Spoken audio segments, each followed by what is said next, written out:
Mbulimi I tëmetave është fe dhe amanet. Kur lajmi arrin tek ti, o varrose, mos arrin gjallë.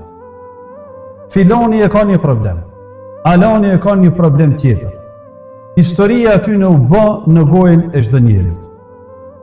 Turpi nuk është në ngjarje, por në njerëzit që kthyen ato në një teatr, ku secili e tregon në verzionin e vet. Nga ana e vet dhe I shton disa erza apo e zbukuron.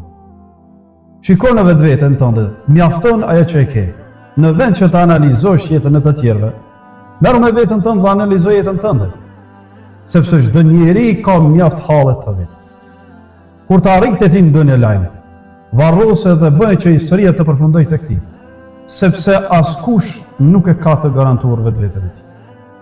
Ti që po e tregon sot një histori të dikujt tjetër, ndoshta nesër vetë do të jesh historia njerëzve. Mos harro.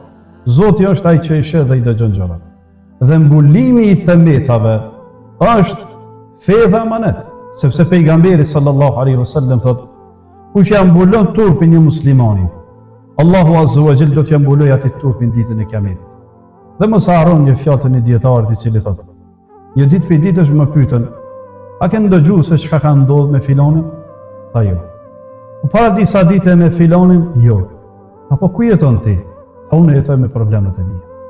Pra çdo njeri duhet jetoj me problemet dhe me hallet e vetë.